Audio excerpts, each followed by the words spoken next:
क्या आपने सोचा है कि एक सरकारी नौकरी की तैयारी में जुटे लाखों छात्रों का सपना कुछ इस तरह से टूट जाएगा? उठा के लोगों को ले जा रही थी जैसे ये आतंकवादी हैं। महीनों की मेहनत, सालों की तैयारी और फिर एक परीक्षा जिसमें न कंप्यूटर ठीक था और न ही कोई व्यवस्था। यहाँ पे बीच एग्जाम में कम से कम 10 से 15 मिनट के लिए सबका समय रुक गया है। एग्जाम नहीं चल रहा था, पूरा सिस्टम लॉक हो गया था। और जब छात्रों ने आवाज उठाई तो उन्हें सड़कों पर घसीटा गया, टीचर्स पर एफआईआर की गई, बच्चों के पीछे पुलिस लगा दी गई। जब वहाँ गए तो पुलिस ने कुछ बोला कि ठीक है 4 लोग आप चलो अंदर, और वहाँ पे खड़ा किया गया। फिर प्लानिंग से क्या किया गया, रस्सी डाल दी गई और उतनी देर में ही 2-3 गाड़ियाँ बसें आई पुलिस की और ऐसे उठा के लोगों को ले जा रही थी जैसे ये आतंकवादी हैं। ये कहानी है एसएससी यानी कर्मचारी चयन आयोग की हाल ही में हुई परीक्षा की और उस आंदोलन की जो देश भर के छात्रों ने शुरू किया और जो अभी तक चल रहा है।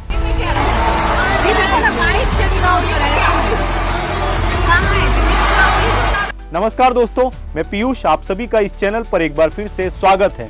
पिछले महीने 24 जुलाई से 1 अगस्त के बीच में एसएससी ने फेज 13 की चयन पद की जो परीक्षा है वो आयोजित की थी।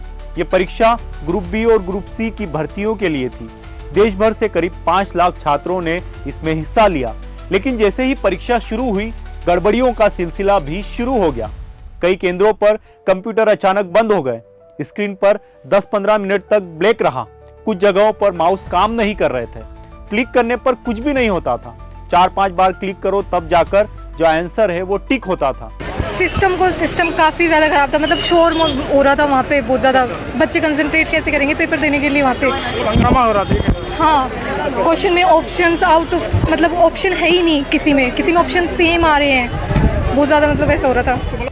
जिन छात्रों के लिए हर सेकंड जरूरी होता है उनके लिए ये पल कितने भारी रहे होंगे ये शायद सिर्फ और सिर्फ वो छात्र ही समझ सकते हैं। बायोमेट्रिक सिस्टम काम नहीं कर रहा था, जिससे कई छात्रों की परीक्षा ही शुरू नहीं हो सकी।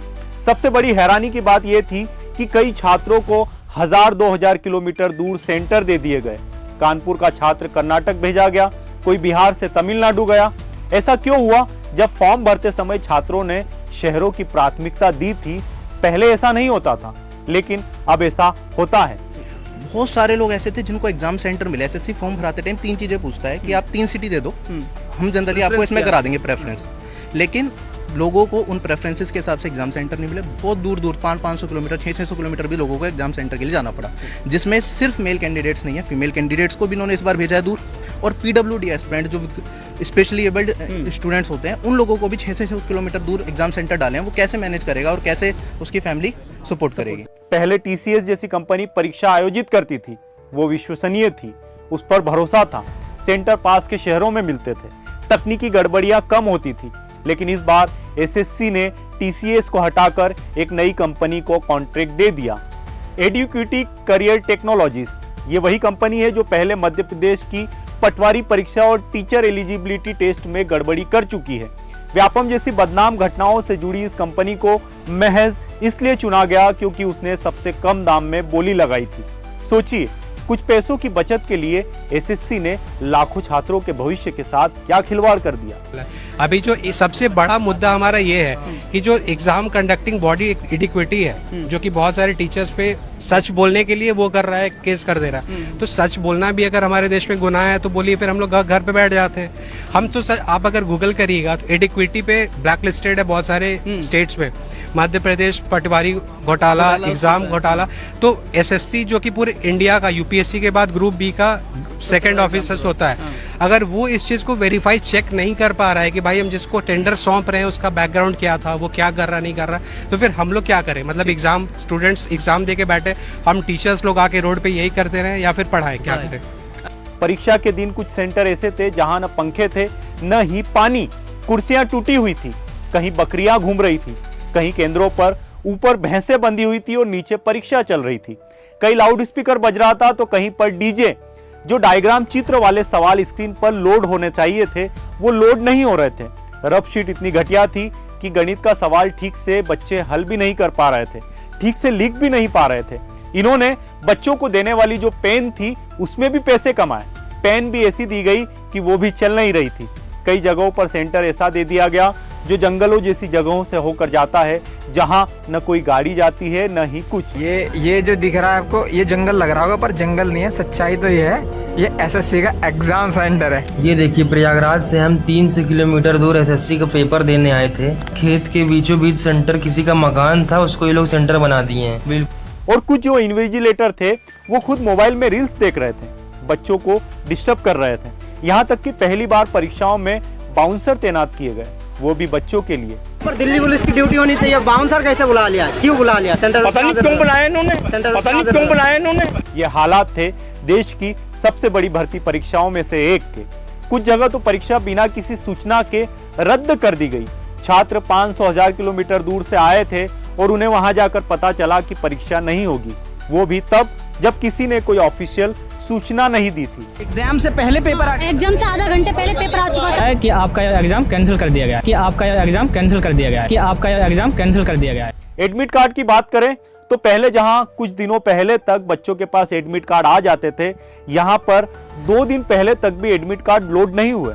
जहां पर लोड हुए तो पूरा एडमिट कार्ड ब्लैंक था, जहां पर बच्चों को पता ही नहीं कि उनका एग्जाम सेंटर कौन सा है। एसएससी का जो सिचुएशन अभी हो रखा है बहुत ही खराब हो चुका है। पहले जो एग्जाम होता था, सर जैसा बताए, अभी 1 दिन पहले एडमिट कार्ड दे रहा है, 3 दिन पहले एडमिट कार्ड बहुत लोगों का आया, उसमें सेंटर नहीं दिया हुआ, ब्लैंक है। भाई घर से निकल तो जाएंगे, पहुंचेंगे कहाँ? एडमिट कार्ड लोगों के 2-2 दिन पहले तक भी काफ़ी लोगों के नहीं आ पाए। लास्ट मोमेंट पे एडमिट कार्ड में सेंटर्स भी चेंज कर दिए गए, पहले कुछ था, बाद में कुछ चेंज कर दिया गया। तो इसकी वजह से बहुत सारे लोग एक तो एग्जाम नहीं दे पाए, उनके एग्जाम छूट गए। इन सब के बाद जब छात्र सोशल मीडिया पर अपनी आवाज उठाने लगे तो शुरुआत हुई एसएससी वेंडर फेलर और एसएससी मिसमैनेजमेंट जैसे हैशटैग की। फिर 31 जुलाई को दिल्ली में हजारों छात्रों और शिक्षक ने इकट्ठा होकर एक आंदोलन शुरू किया।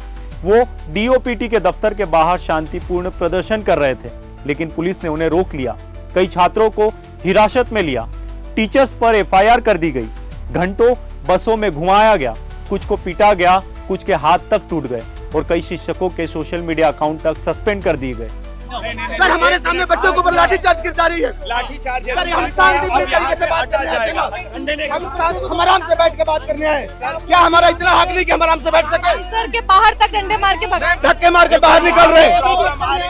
एक टीचर अगर बात नहीं उठाएगा, सर एक टीचर अगर बात नहीं उठाएगा, बच्चों का कौन उठाएगा? छात्रों की बस यही मांग थी कि एड्यूकिटी जैसी जो कंपनी है जो लापरवाही कर रही थी, उसका कॉन्ट्रैक्ट तुरंत रद्द हो और टीसीएस जैसी भरोसेमंद कंपनी को वापस लाया जाए। अगली परीक्षाओं को भी रोका जाए जब तक सिस्टम दुरुस्त न हो जाए। एसएससी ने 2 अगस्त को एक फिर से परीक्षा की घोषणा की, जिसमें करीब 16,600 छात्रों को बुलाया गया, लेकिन इस दोबारा परीक्षा में सिर्फ 60% छात्र ही पहुंचे, क्योंकि भरोसा पहले ही टूट चुका था। छात्रों को पता था कि अब कोई मतलब नहीं है। मंत्री ने शिक्षकों से बात करके भरोसा दिया कि छात्रों को इंसाफ मिलेगा और विवादित सवालों के लिए 100 रुपए का चैलेंज फीस भी वापस की जाएगी। लेकिन सवाल यह था कि क्या केवल इतना करना काफी है? क्या बच्चों का भविष्य 100 रुपए के बराबर है? अब जब 6 अगस्त को स्टेनोग्राफर की परीक्षा शुरू हो रही है, छात्रों में डर है, क्या फिर से वही होगा? क्या फिर और कोई परीक्षा रद्द होगी या फिर कई कंप्यूटर बंद हो जाएंगे, कई तरह की गड़बड़ियां सामने आएगी? आज देश के करोड़ों युवा सरकारी नौकरी की तैयारी करते हैं। उनके लिए ये सिर्फ एक नौकरी नहीं, उनकी जिंदगी का सपना होता है। लेकिन जब सिस्टम ही गड़बड़ कर दे, जब परीक्षा ही भरोसे लायक ना बची रहे, तो आंदोलन होना लाजमी है। लेकिन क्या इन आंदोलन की आवाज बहरों के कानों तक पहुंचती है? सबसे बड़े दुख की बात तो यह है कि सरकार का इस पर कोई बयान नहीं आता। शिक्षा मंत्री कुछ नहीं कहते। पहले जहां यह परीक्षा बहुत अच्छे ढंग से होती थी, अब पूरे सिस्टम को गर्त में लेकर चले गए हैं। सिर्फ एसएससी नहीं, देश भर में सरकारी नौकरियों से जुड़ी हर परीक्षा के यही हाल है। आप इसे सिर्फ एक खबर मत समझिए, क्योंकि इन गड़बड़ियों के चलते जो बच्चे पंखों पर झूल जाते हैं, उन्हें आप आत्महत्या कहते हैं, लेकिन हत्या नहीं बल्कि हत्याएं हैं। इन परीक्षाओं की गड़बड़ी के चलते सिस्टम के द्वारा की गई हत्याएं, जो न जाने कितनी हो गई है, लेकिन कोई भी दोषी नहीं पाया गया। ये आम खबर नहीं है। हम सबको हर प्लेटफॉर्म से ये कहना चाहिए, सवाल करने चाहिए, ताकि बहरों को कुछ सुनाई दे। मुझे दुख के साथ कहना पड़ रहा है कि भारत देश में सरकारी परीक्षा के छात्र होना सबसे बड़ा दुर्भाग्य है। इस वीडियो में फिलहाल इतना ही। आप सभी से गुजारिश है कि चैनल को सब्सक्राइब जरूर कीजिएगा, हमारे साथ बने रहिएगा। आप सभी का धन्यवाद।